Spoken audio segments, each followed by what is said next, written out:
अस्सलाम वालेकुम। मैं हूँ राव असमतुल्ला खान,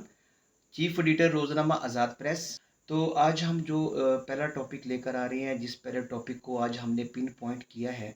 वो एक बहुत दिल दहला देने वाला वाक़या है जो कि पाकिस्तान में सरज़द हुआ है। कहने को तो इस्लामी जमहूरिया पाकिस्तान है, और इस्लामी जमहूरिया पाकिस्तान में Islamia university Bahawalpur,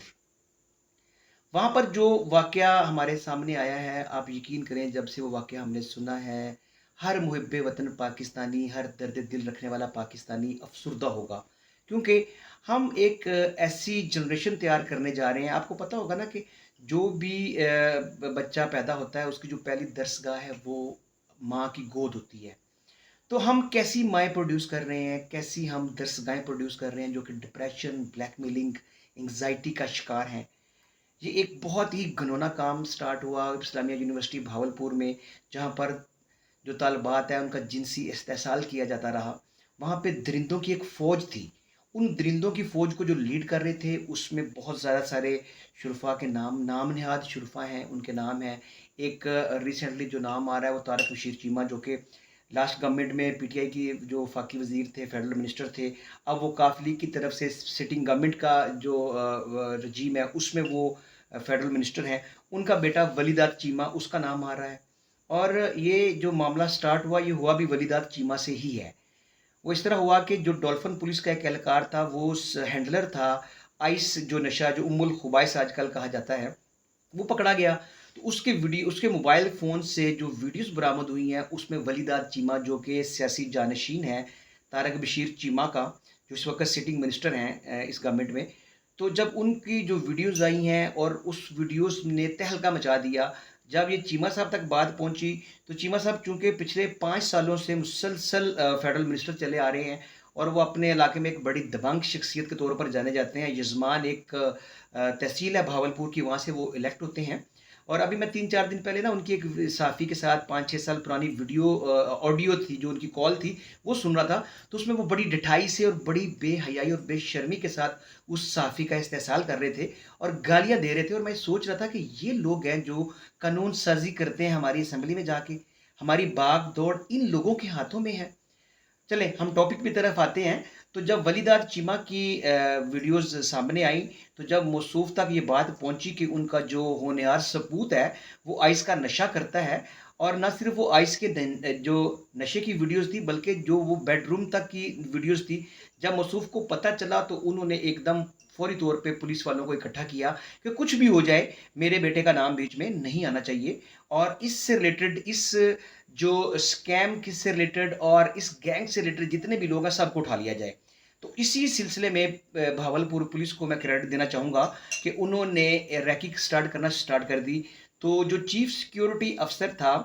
major retire Ejaz Shah, उसको शाह कहते हुए भी शर्म आनी चाहिए, क्योंकि जो सैयदज़ादे होते हैं वो कभी ऐसा नहीं करते। तो जब उसकी रैकी करी की पुलिस ने, तो वो एक दिन एक लड़की को साथ बिठाकर और नशे में टुन होकर वो जा रहा था, तो उसको पुलिस ने रोका, उसने गाड़ी वन वे भगा दी। पुलिस वालों ने जब पीछे जाके उसको पकड़ा, तो उसकी गाड़ी में से जो एक लड़की बरामद हुई और आइस का नशा बरामद हुआ, 8 या 10 ग्राम आइस थी। और सबसे जो तहलका-खेज़ चीज़ थी, वो उसके मोबाइल से के अंदर से 5500 के करीब वीडियोज़ जो कि सामने आई हैं, और उनमें 100 वीडियो ऐसी हैं जो कि डायरेक्ट, जिनका ताल्लुक बेडरूम लाइफ़ से है, सेक्स लाइफ़ से है, और वो जो भी यूनिवर्सिटी की तालिबात थी, उनकी वीडियोज़ थी। तो जब उसकी इन्वेस्टिगेशन स्टार्ट हुई, इंटरोगेशन स्टार्ट हुई, तो उसने बताया कि हम लोगों ने कोई 1000 के करीब उस यूनिवर्सिटी में जो सिक्रेसी ऑफिसर प्राइवेट तौर पे इन लोगों ने भर्ती किए हुए हैं, और उनका काम ये होता था कि जो भी लड़का या लड़की, जो स्टूडेंट आपस में फ्रेंड्स होते थे, वो अगर यूनिवर्सिटी में कैफेटेरिया में या टीलों के पीछे बैठकर कुछ बातें करते हैं, कुछ राज़ो-नियाज़ की बातें करते हैं, जैसा कि अमूमन हर यूनिवर्सिटी में होता है। तो उन्होंने उसकी वो वीडियोज़ बनाना शुरू कर दी, और वो वीडियोज़ बनाकर वो फिर उस लड़की को दिखाते थे कि ये आपके पेरेंट्स को हम भेज रहे हैं, और फिर उसको ब्लैकमेल करके अपने इस घिनौने हिस्से का, खेल का हिस्सा बनाते थे। हालाँकि होना तो ये चाहिए था कि अगर एजाज़ शाह के जो सो कॉल्ड सिक्रेसी ऑफिसर थे, उन्होंने अगर वीडियोज़ बनाई थी, तो वो डायरेक्ट स्टूडेंट अफ़ेयर्स डिपार्टमेंट तक जानी चाहिए थी। लेकिन एजाज़ शाह चूँकि इस गेम का जो मरकज़ी किरदार था, उसने एक प्लानिंग की हुई थी, और उस प्लानिंग के तहत वो उन जो मासूम तलबात थी, उनको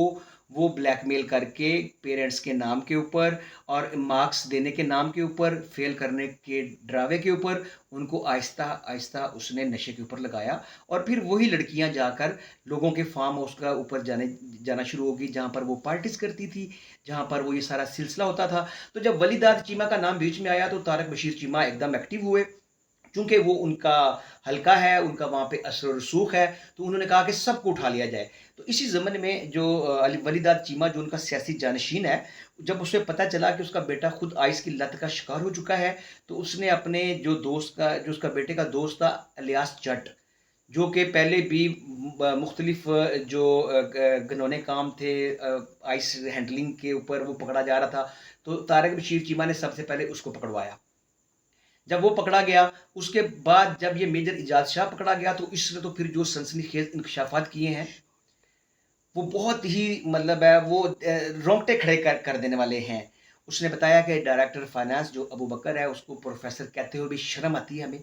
کیونکہ جو اساتذہ ہوتے ہیں وہ روحانی باپ ہوتے ہیں، انہوں نے ایک جنریشن کی کیپیسٹی بلڈنگ کرنی ہوتی ہے، انہوں نے ایک ایسی جنریشن تیار کرنی ہوتی ہے جنہوں نے آگے جا کر، خاص طور پہ میں یہاں پہ یہ ذکر کروں گا کہ جو لیڈیز ہوتی ہیں، جو ہماری فیمیلز ہیں، کیونکہ نپولین نے ایک بڑی زبردست بات کی تھی کہ آپ مجھے پڑھی لکھی مائیں دیں، میں آپ کو پڑھی لکھی نسل دوں گا۔ تو ہم یہ کون سی پڑھی لکھی نسل دے رہے ہیں؟ کون سی؟ اب ان لڑکیوں کے اوپر سوچے کہ ان کے اوپر کیا بیت رہی ہوگی، ان کے اوپر ان کا کیسے کیسے جنسی استحصال کیا گیا ہوگا، ان کو آئس کی جو لت ہے وہ ڈالی گئی ہوگی، اور پھر ان کو کیسے کیسے بلیک میل کیا گیا ہوگا 5500 کے قریب۔ لیکن اب آپ دیکھیں کہ وہاں پہ 35,000 جو طالبات ہیں وہ مختلف کیمپسز اسلامی یونیورسٹیاں کے کیمپس میں پڑھتی ہیں، اب ان کے سب کے کردار کے اوپر سوال اٹھ گیا ہے،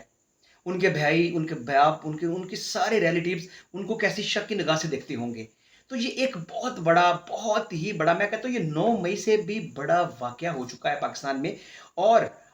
یہ انٹرنیشنل میڈیا نے اس کو ٹیک اپ کیا ہے، تو اس کو منطقی انجام تک پہنچنا چاہیے۔ اور اگر اسلامیہ یونیورسٹی کی یہ صورتحال ہے، تو پاکستان کی اور کتنی یونیورسٹیوں کی یہ صورتحال ہوگی۔ ابھی ریسنٹلی اے آر وائی پہ ایک پروگرام چلا تھا، اس میں گومل یونیورسٹی کے باریش جو پروفیسر تھے صلاح الدین،